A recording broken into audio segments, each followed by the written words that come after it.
Hi, I'm Raphael Heath, the Head of Geography from the Royal High School Bath, and this is the third in the sequence of tutorials uh, telling people information about how to use ArcGIS in relation to the Geography World Record event that we've developed for 19th of November 2014. And this one's focusing on using and adding secondary data to the maps. So in my previous tutorials, I started off just showing how to add data, then I showed how to change the symbols of data. So we got to this kind of stage here with some sample data, and these are proportional circles. These ones are showing you how people rate there. And actually, I think this is a very good question. What's it about? If you if you go to the content of your map and you can see the different layers here, then you can either go to legend and you can expand to see the values, but if you go to content, you can also expand to see the values by clicking on the layer itself. But at this stage, it doesn't help tell me what it's about. It could be about any part of the data. So if I hover over the actual key or legend, it then comes up here. Oh, it's flashing. I don't know why it's flashing, but anyway, it comes up here and it works the same on the legend. Show me what this is about. So it says that it's I'm touching something to cause that to flash, it should just stay stable. On a scale of 1 to 10, how high do you think crime is in your area? You'll see that in a way that's not ideal, because it would be nice if this said what it was about, but this is the system they've kind of used here. If you don't like that, you want to print a map or something, then you can go to rename the layer, and you can type in a new name for the layer. So I'm going to put perception of crime by students, and that's rename the layer. It doesn't change anything. You don't have to worry about renaming the layer. It's not going to break anything, cause any problems later on. You can just rename it again later. So if I change that to another factor, like how do you rate neighbourhood, I could again rename that as well. Okay, so that's the basics of kind of knowing what the layer's about. So we've got a perception of crime. People around here think there's worse crime in the areas than people up here in this imaginary data for Bath. So I might then want to go beyond just looking at this pattern and actually add some secondary data here to make it a little bit more interesting, add layers to the data. So under the add button here, you can see there's various options for adding data. We might talk about some of the others in other tutorials. If you add layers from files, then you can actually get data in a more sophisticated way from various sources like police data and so on, which we'll talk about another time perhaps. But if I go to this just search for layers, you've got a whole huge sort of data bank of layers here that you can search for. It would have been blank to start with, so here's just some initial ones it came up with. So this is just again add search for layers, and then you've got a choice here of where you search from. I just use ArcGIS Online. There are reasons you might use the others, but not generally. So you can search for anything that you might think is interesting, keyword that things might come up. So I might put in the word, I don't know, poverty or crime or whatever, and see what comes up, and all sorts of different data comes up. Some of it might be sort of more global level, so it might really not show much variation locally and so on, but you can just add any layer and play around with it and experiment. So it could be something that is education deprived. I've not seen that before. I can just try it out now. May or may not work. And come up with something that looks, again, it might have been a global layer, so it doesn't have any variation. I'll get rid of that one. But you can experiment and play around whether they're sort of a whole country data or regional. I'll put in the word deprivation, because this is the layer I know exists and is useful for this particular type of study. One of the reasons we developed it. We see lots of deprivation layers are coming up that are freely available for anyone without subscription or anything to look at. If I expand just by just going on this line here and just making it a bit bigger so I can see what they say fully, because I couldn't see the words before. See, this is deprivation for East Midlands, but this is the UK's deprivation data for the South West. I know that this area is in the South West, so I'm going to make sure I pick that one, otherwise it will just load a different area of the country. So by clicking the button add here, you can see here another layer of data has come up, which is the deprivation data. So I'm going to stop there for the moment, done adding layers, and now you can see I've got an extra layer in my map called index of deprivation for the Southwest. If I unclick it, you can just see my original student data. If I click it, you can see that deprivation data. See if I can move this around. There we go. I can grab the layer and move it up and down my list because it might be nicer. This it doesn't work very well at the moment. We'll see that the student data is on top of the other layer. Doesn't quite look like it's done it, but anyway, we'll see how that comes out later. So I'm going to just change the deprivation. I'll just show you what the deprivation data includes.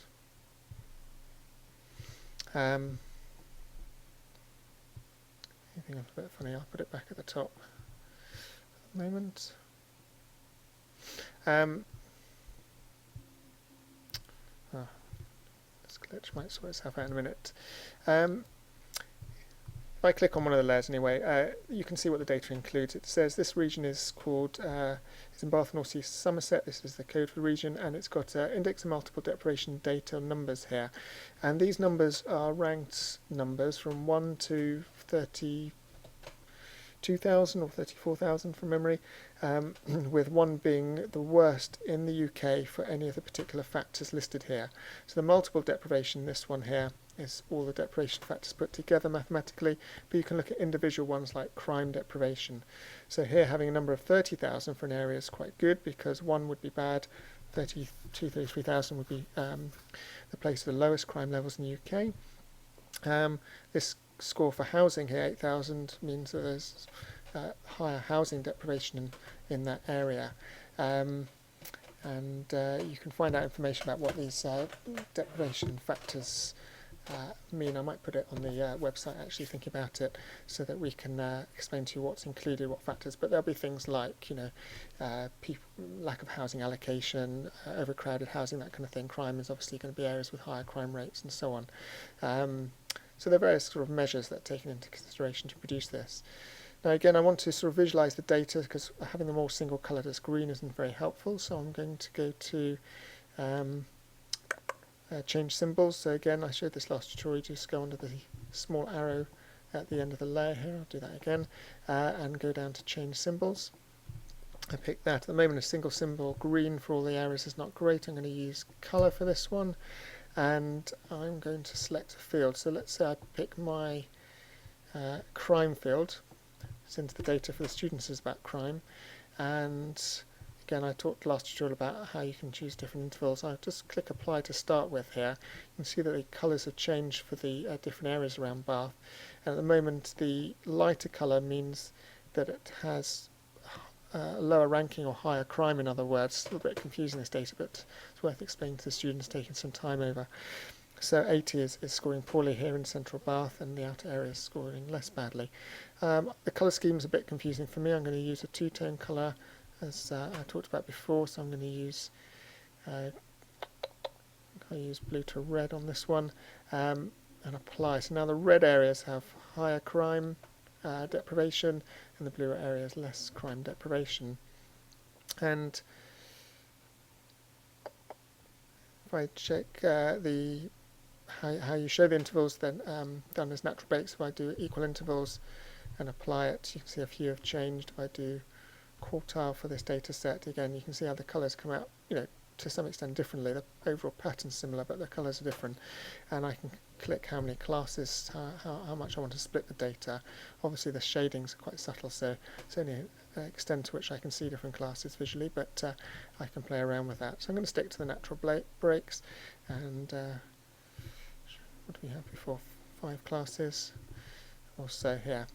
And we can kind of see a pattern to the data with some higher crime towards this, or higher crime deprivation in the central area and parts of the western Bath, and slightly less in this northern and eastern region. So that's bringing secondary data in. I can change that from crime to something else. I've got education information here, employment, environment. That might be quite useful if you're looking at the air pollution data the students have talked about, and see how that relates to national data collection. And I can use the overall multiple deprivation index as well, and to look at those patterns. So I'm just going to go back to the crime data, done changing symbols, and as I said,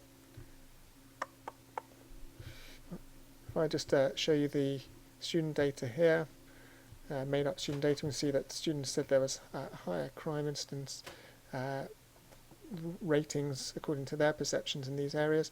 And if I look at the multiple deprivation data, we can see that there is higher crime deprivation in those areas as well. So we can see there's a correlation or not. There may not be in the real data set, but it's just a way of looking at this data, looking at patterns. Students can look at just the deprivation data on its own, describe the pattern. They can look at their perception data on its own, and they can combine them like this as well. I do want to try and get that perception data on top to make it clearer, but it's not quite working at the moment. Not quite sure why. Wonder if I just go add, search for layers.